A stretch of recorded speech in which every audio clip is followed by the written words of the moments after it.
बीते दिनों उत्तर प्रदेश में कोडीन कफ सिरप का मामला काफी चर्चा में रहा, क्योंकि इस मामले में कई बड़े नेताओं के तार जुड़ने की भी खबरें सामने आई। अभी पूरा मामला क्या है और इसमें कब कब क्या क्या हुआ, इस पर हम डिटेल में बात करेंगे। नमस्कार, आप देख रहे हैं यूपी तक और मैं हूं आपके साथ सरिता तिवारी।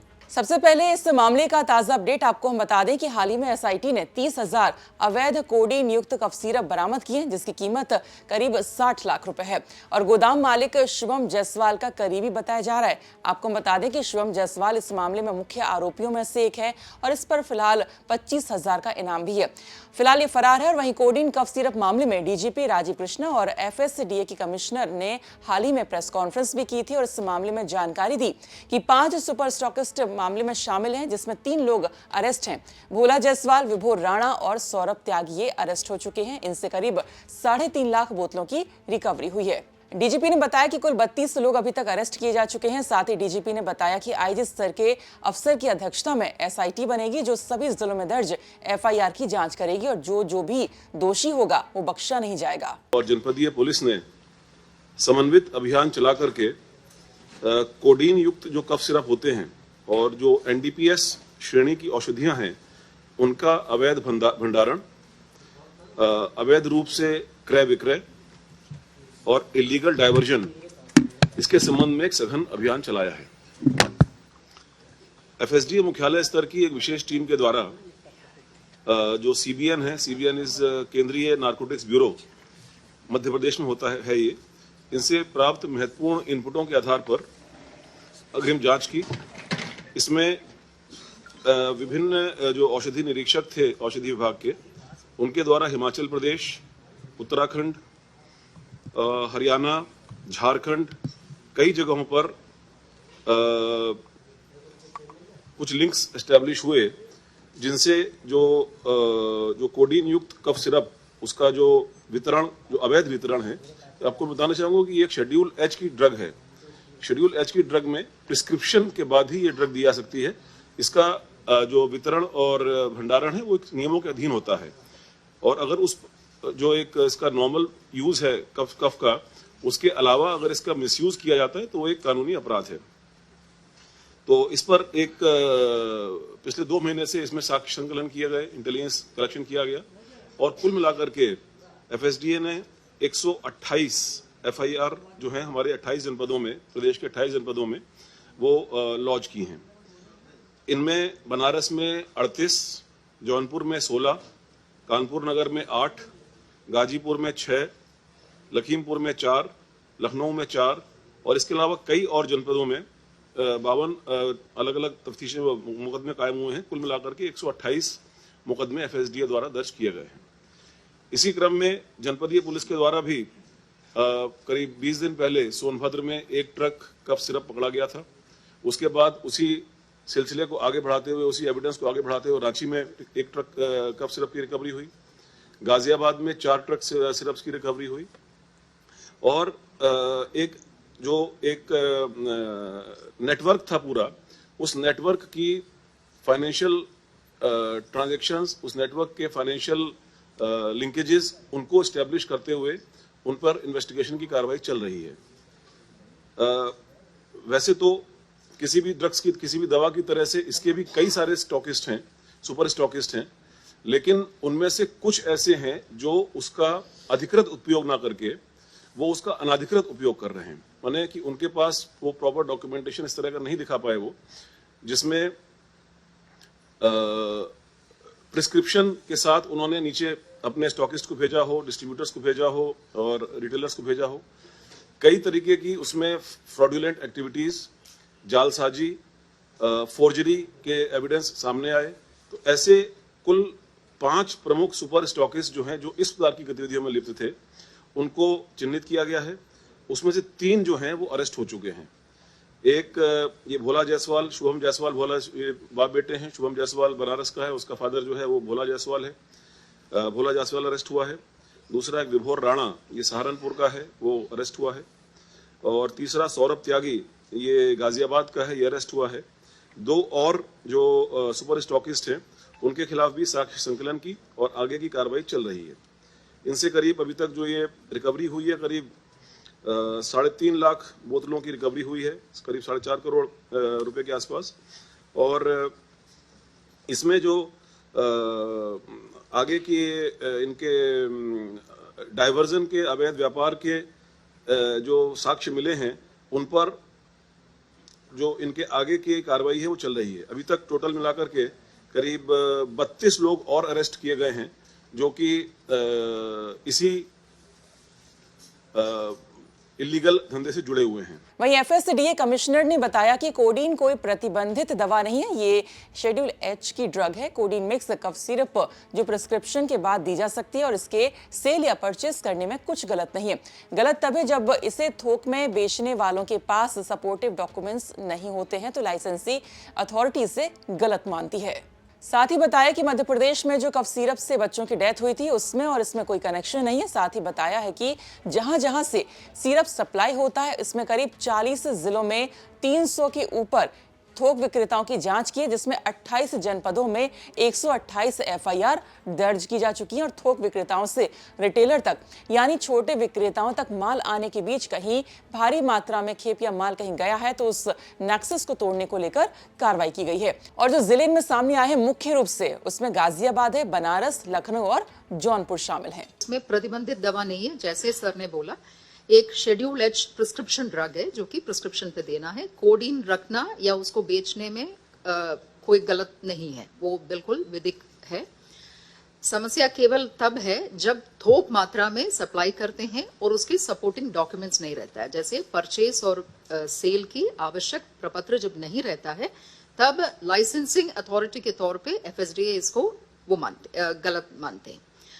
तो और दूसरा एक और कंफ्यूजन देखा है इस बीच में कि जो पीडियाट्रिक कफ सिरप को लेकर एक दुखद घटना जो मध्य प्रदेश में हुआ था जिसमें कुछ बच्चों की डेथ हुई थी, उसमें और इसमें कोई कनेक्शन नहीं है। उसकी जांच अलग से हो चुकी है और ऐसे कोई भी जानलेवा जो पीडियाट्रिक कफ सिरप है यूपी में नहीं मिला। वो सभी जनपदों में और कई सारे ब्रांडों की जांच होकर वो पुष्टि कर चुकी है। अब कोडीन वाले में जैसे मैंने कहा, लाइसेंसिंग अथॉरिटी होने के नाते विभाग की जिम्मेदारी ये था कि जो होलसेलर्स को लाइसेंस देती है उनके द्वारा शर्तों की पालन किया जा रहा है कि नहीं, और जो वो माल प्रोक्योर कर रही है उससे संबंध में उनके पास परचेस और सेल की पेपर्स है या नहीं, इसी की पुष्टि करने के लिए विभाग के अधिकारियों को निर्देश दिया। तो क्योंकि कोई भी विषय है तो उसको सोर्स से लेना है, तो जैसे सर ने अभी बताया, हम लोगों ने नारकोटिक ब्यूरो ग्वालियर में और जो प्रमुख वहां पे देखा गया कि कोडीन का कोटा सबसे ज्यादा किन किन कंपनियों को जाते हैं, तो जो कंपनियां हैं उनकी मैन्युफैक्चरिंग फर्म्स को फिर देखा गया है, जो कि प्रमुख रूप से हिमाचल की पांवटा साहिब और बद्दी इलाके में है और रुड़की में है। तो इन जगहों पे टीम्स गया और वहां पे देखा कि यूपी की प्रमुख सप्लायर्स कौन है, और सप्लायर के लेवल पे जैसे सुपर स्टॉकिस्ट है जिसकी मेन डिस्ट्रीब्यूशन गोडाउन्स रहती है, उन गोडाउन्स की फिर चेकिंग हो गई।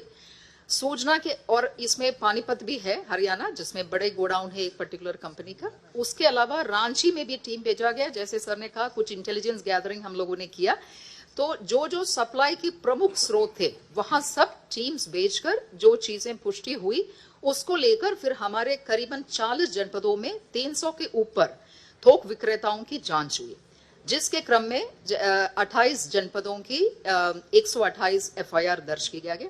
इसमें विशेष यह ध्यान दिया गया है कि कोई भी छोटे व्यापारी पे कार्रवाई ना हो, क्योंकि हम लोग को रिटेलर्स पे कार्रवाई करने का मंशा नहीं था।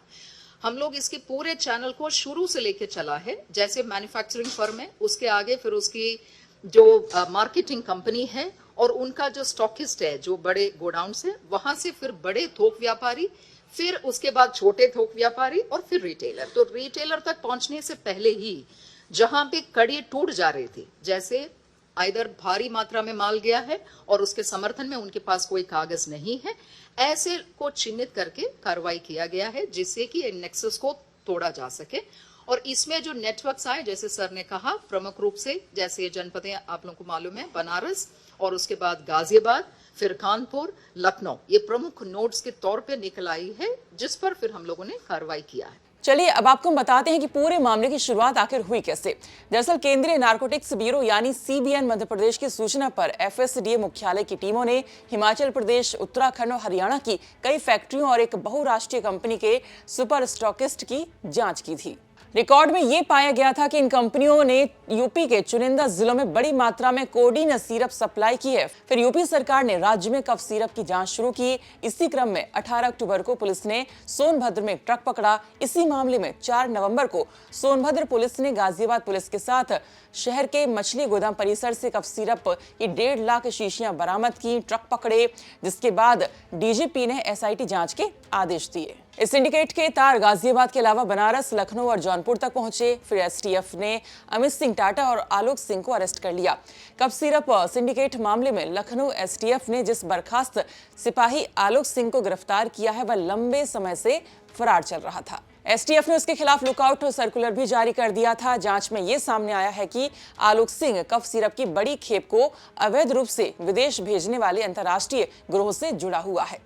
वहीं कफ सिरप कांड का मुख्य आरोपी शुभम जायसवाल फरार है, लेकिन शुभम जायसवाल के 2 आरोपी शुभम जायसवाल के पिता भोला जायसवाल की भी कोलकाता एयरपोर्ट से बीते दिनों सोनभद्र पुलिस ने गिरफ्तारी कर ली। वहीं शुभम जायसवाल विदेश भाग गया और वहां से कुछ दिनों पहले उसने वीडियो जारी कर सफाई दी थी कि काफी दिनों से मेरे बारे में social networking site, news channels और बड़े बड़े नेताओं के प्रेस कॉन्फ्रेंस में बोला जा रहा है कि मैंने जहरीले सिरप बेची है, नकली दवाओं का मैंने क्रय विक्रय किया है, मेरे द्वारा बेची दवा से बच्चों की मौत हुई है, मेरे द्वारा सप्लाई कफ सिरप से नहीं हुई है किसी बच्चे की मौत, ये शुभम जायसवाल ने कहा। और जो उसके पास जो सिरप वो बेचता है वो प्रतिबंधित नहीं है। जी प्रणाम, मैं शुभम जायसवाल, मैं बनारस का रहने वाला हूँ। आज काफ़ी दिनों से, लगभग 1 महीने से मेरे बारे में news channel, social networking sites और बड़े बड़े नेताओं के प्रेस कॉन्फ्रेंस में मेरे बारे में बोला जा रहा है कि मैंने जहरीली सिरप बेची है, जहरीली दवाओं का मैं क्रय विक्रय किया हूँ, मेरे द्वारा बेची गई दवाओं से बच्चों की मौत हुई है, मासूम बच्चों की मौत हुई है। और भी काफ़ी तरीके की बातें फैलाई जा रही हैं। यहाँ तक कि सदन में भी ये बात बोला गया है कि यूपी में और बनारस में मेरे द्वारा ऐसी दवाओं का विक्रय किया गया है जो कि प्रतिबंधित है, नकली हैं और नशीली हैं, और ऐसी दवाएं जिनसे बच्चों की मौत हुई है। तो जी, मैं आप सभी को ये बताना चाहता हूँ कि ये सारी बातें झूठ हैं। माननीय अखिलेश यादव जी, जो कि समाजवादी पार्टी के राष्ट्रीय अध्यक्ष हैं, उन्होंने भी इस पे टिप्पणियां की हैं। उनके अलावा भी बहुत से नेता लोग ऐसा बोल रहे हैं कि मैंने जहरीली सिरप बेची है, बच्चों की मौत हो गई है, या खांसी हो तो आप सिरप मत पीजिए। जी, इस तरीके की बहुत सी बातें हुई हैं। आप सभी को मैं ये बिल्कुल क्लियर करना चाहता हूँ कि ये सारी बातें झूठ हैं। मेरे द्वारा ऐसा कोई कार्य नहीं किया गया है। आप देखिए कि ये है फेंसिडिल कफ सिरप, ये एबट हेल्थ केयर का आता है। एबट हेल्थ केयर एक मल्टीनेशनल कंपनी है। जी, आपको मैं बता दूं कि फेंसिडिल कफ सिरप ना ही प्रतिबंधित है, ना ही जहरीली है, ना ही किसी भी तरह की नारकोटिक श्रेणी में आती है। आप मेरे पास डॉक्यूमेंट्स हैं इससे रिलेटेड जो भारत सरकार ने जारी किए हुए हैं। वहीं इस बीच गिरफ्तार आरोपियों के संग यूपी के नेताओं की फोटोज भी वायरल हुई, जिससे कि सोशल मीडिया पर खबरें उठी कि कहीं इन नेताओं के तार इस पूरे मामले से जुड़े तो नहीं है। देश और विदेश तक फैले इस काले कारोबार में ईडी की भी एंट्री हो चुकी है। वाराणसी में नशीले कफ सिरप के किंगपिन शुभम जायसवाल के दोनों ही घर पर ईडी ने हाल ही में शुभम की मां और बहन को नोटिस रिसीव कराया और साथ ही शुभम के अलावा उसके माता पिता और रिश्तेदारों की संपत्ति का ब्यौरा भी खंगाला जा रहा है। बहरहाल इस मामले में पुलिस का एक्शन लगातार जारी है और ईडी भी अपना काम कर रही है, लेकिन सवाल उठता है कि अगर कोडीन कफ सिरप प्रतिबंधित नहीं है तो आरोपी शुभम जायसवाल क्यों भाग गया? शुभम जायसवाल को दुबई में बैठकर सफाई दे रहा है कि उसने गलत नहीं किया है, तो उसे दुबई भागने की नौबत क्यों आ गई? बहरहाल जांच जारी है और जो भी इस काले कारोबार में लिप्त होंगे यूपी पुलिस उसे नहीं छोड़ेगी। तो फिलहाल इस खास रिपोर्ट में इतना ही। बाकी खबरों के लिए आप देखते रहिए यूपी तक। नमस्कार।